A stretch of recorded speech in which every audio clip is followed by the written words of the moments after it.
Hello, I'm Nige. I'm Anders. We're here for a cheeky extra. What have we just done, Nige? Two big, strong beers. Yeah. Yeah, we've done McEwen's Champion and Old Roger, which was 7 point something, and yeah. And yet we felt the need to finish it off. Yeah. Didn't we? Finish us off. Yeah, perhaps, yeah. So, what have you brought along, Nige? Well, I've gone for something a little even darker. It's Really? Tudor Brewery. It's their Black Rock. Where are they based? In Wales.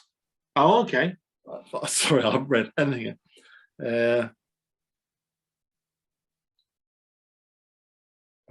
No, it's in Wales. It's in Wales. It doesn't matter. Yeah. Okay. I've gone to Nice to malt you.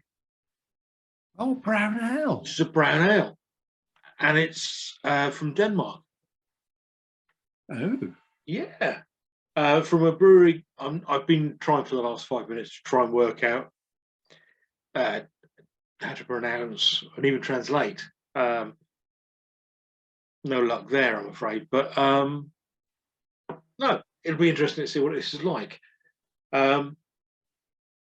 I tell you what, you pour yours. Okay, well, mine's bottle conditioned. Oh, is it? Right, okay. So I'll have a second glass just in case. Beer cam's on. Go on in. The side glass.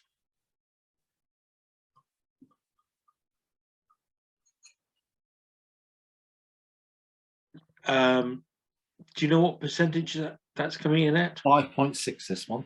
Oh, okay.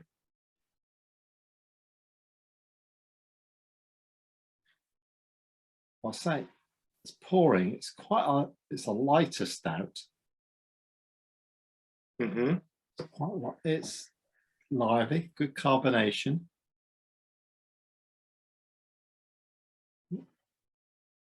Oh, that is looking so good. Look at that. Oh, hello. It looks like a vicar. It's actually got quite a, perhaps isn't a stout. It's a dark beer. It's a dark beer. Anyway. But it looks like a vicar because it's got that kind of white colour. Yes. Yeah. So let's have a look at yours then. Well, let's do that. Hang on a second here. Let me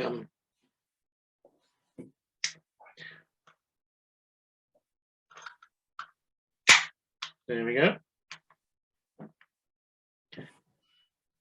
So, I'm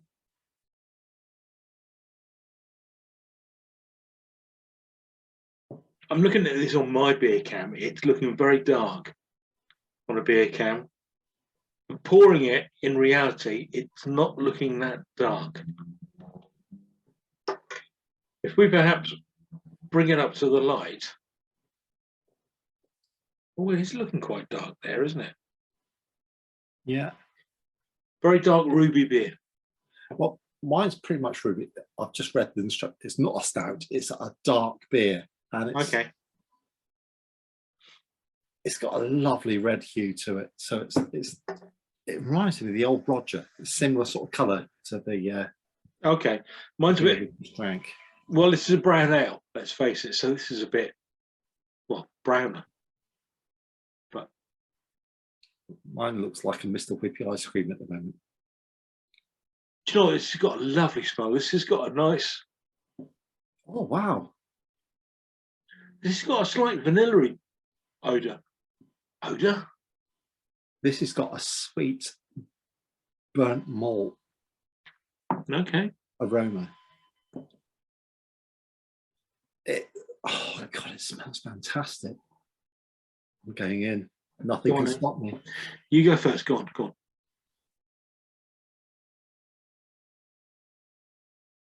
on.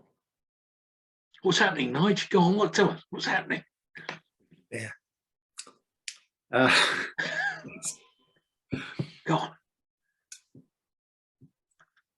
Jana is I've got that burnt malt stuff you get when you're drinking a stout, but it's not a stout. It's a beer.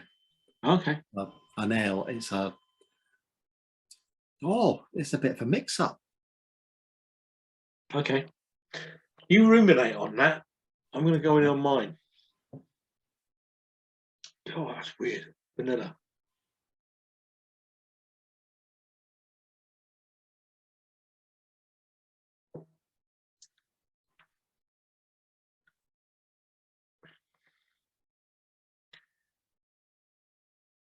Right, that's weird. Mouthfeel, disappointing. Very light. Got a lot of creaminess at the back end there. What was the ABV on that again? Sorry? What was the ABV on that? Sorry, 4.3. Okay. So not strong.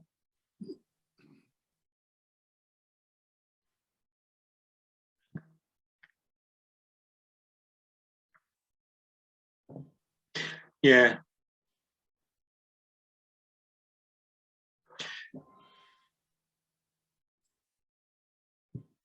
It's all right, but a bit too much vanilla. Okay, is that almost overpowering? Yeah. The burnt malt, it's just turning it's so upfront malt on this. Hops are an afterthought on this beer. It's almost like a cross between a Scottish beer and a stout. That's the best way to describe this. Okay. Do you like it?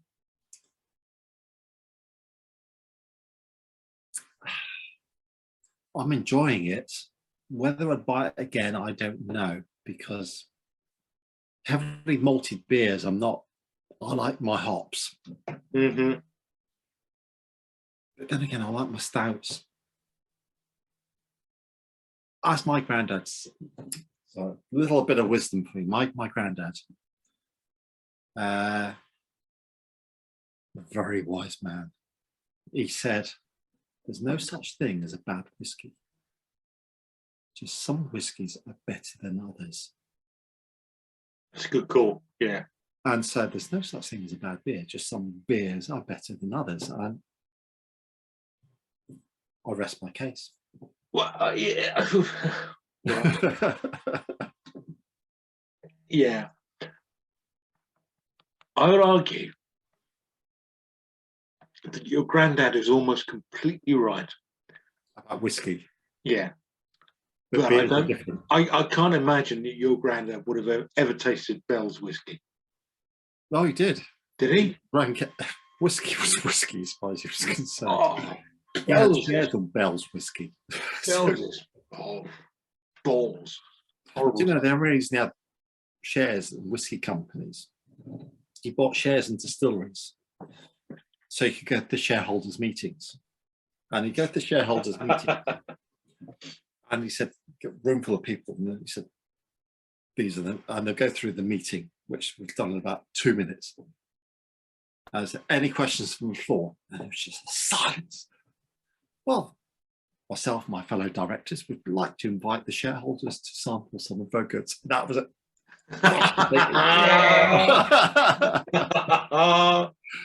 That's why my granddad had shares in distilleries. That's a good call. And he told the story about he was having this, and he said he had half a pint of whiskey at one point in his hand, and he was just half a pint of fun. Yeah, my granddad could take that.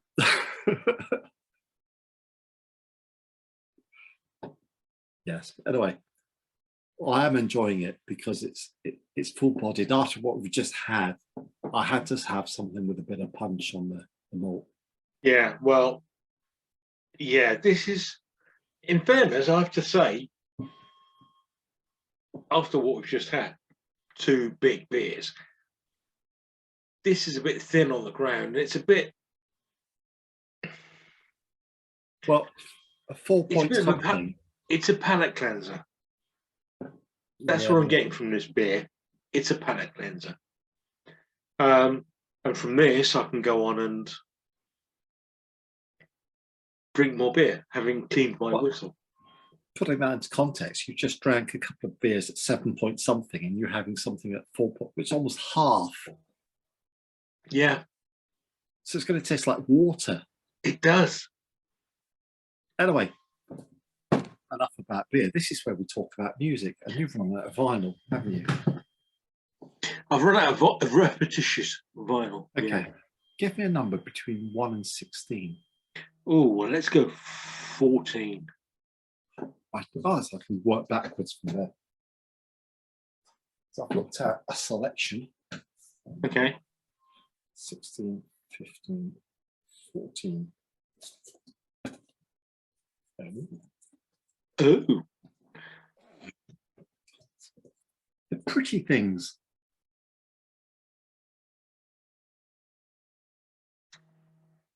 I know nothing about the pretty things. I know the name. As I know nothing really about prog rock. This is revenge. Who are the pretty things? The pretty things are one of my favourite 60s bands. Now, well, 60. People, they're part of the psychedelic wave in the 60s. They did, I think, this is a compilation of all of their early stuff. Right, okay. And I got into the pretty things. I had some 60s compilation albums because I loved 1960s psychedelia. I was buying compilation albums, and pretty things kept coming up. And that's why I bought that album, because it was just lots of pretty things, not just one or two select bits. And this is just an amalgamation. They brought out an album which was one of the first like concept albums. Okay. The way for Tommy. Okay. The Who's album. What was it called? SF Sorrow. It was the story of this guy, SF Sorrow. Okay. He was born in this working class thing, and all horrible things happened to his life. It was very depressing. And that was what part of the inspiration. Tommy came out, that rock opera. This was before it. This was groundbreaking stuff. Yeah. And the Pretty Things got together in the 2000s, somewhere, and Abbey Road Studio, they performed the whole SF Sorrow album live. Okay. Now Dave Gilmour coming in to guest on some of the guitar work. Mm-hmm. And if you find it on YouTube, it is absolutely fantastic, because they'd never performed it live in the entirety like that, and they did it on they had Arthur Brown, remember? Oh, Fire. Yeah, he was the narrator in it, and he did all that. It's fantastic. Find it on YouTube, listen to it. It's brilliant. That's fascinating, because I was listening to a podcast the other day. There's a podcast, Rock on Tours, which is presented by Gary Kemp, and Guy Pratt, who's a session bassist. Done a lot of stuff with Madonna, Pink Floyd, and stuff like that. And they talk to people of note in the music industry. And I'm just picking up on what you said, because you've got a concept album here that kind of paved the way for Tommy. In an interview with Tim Rice that these two guys did with, it seems that Tommy kind of influenced Jesus Christ Superstar. Okay. Yeah, I can see the similarities there because Tommy was almost like a Christ-like figure in that. It is, yeah, absolutely. With music, it's more of a musical thing about how to present this story with musical and with no real spoken word in between. It is just all song. This album's got a lot of the SF Sorrows stuff on it. It's also got my most favourite. It's no 1967 song. It's Mr. Evasion, which is just for me. It is the psychedelia at its best. Okay, I'm going to check that out. As an ex-drummer, if I could have drummed a song like that, I would have been so happy. That's really interesting. I don't find know. it, Anders. Listen to, because I know you used to play drums for a bit. Yeah, you'll love it. I'm going to make a note of it, and I will. Mr. Evasion. Okay. Pretty things. While we're talking about sort of 60s stuff, yeah, I've become obsessed by the Zombies. I was listening to some of their stuff the other day, which again is I'd never up until recently, and I consider myself a bit of a musical nerd, but I heard the word Zombies and it just sounded like a 90s indie act or a 2000s indie act. Yeah, and I didn't really know anything about them. And then you look at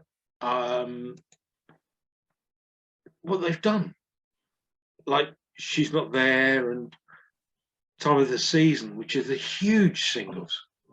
And these were mid to late 60s.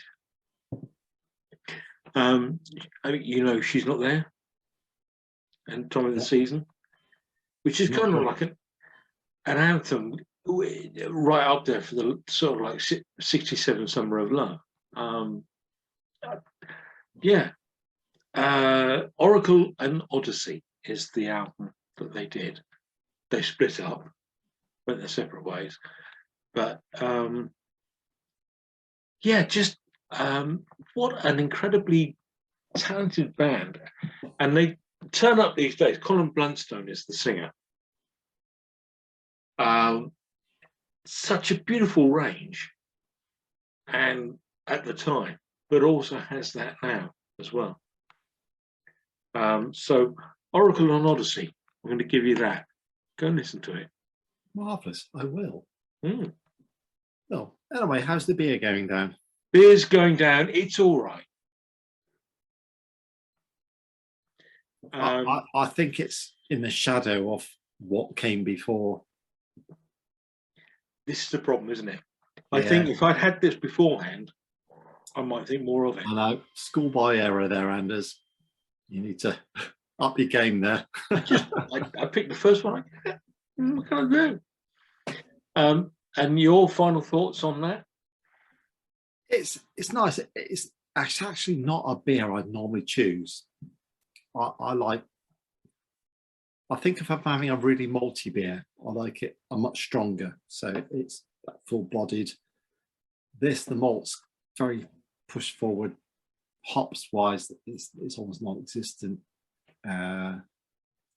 It's okay, but it's not something I'd go and crave again.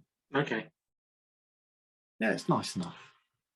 Again, I'm getting further down in this, and it's that vanilla taste is still there. It's still quite prevalent, but it's not as strong and in your face as it was at the start. It's went down very quickly. Well, as this did. But like we said, we had a couple of 7-pointers. Yeah. Beforehand, so yeah.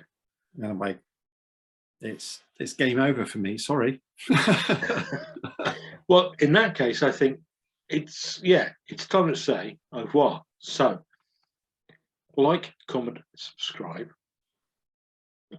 And until the next time, people, thanks for watching. Good night.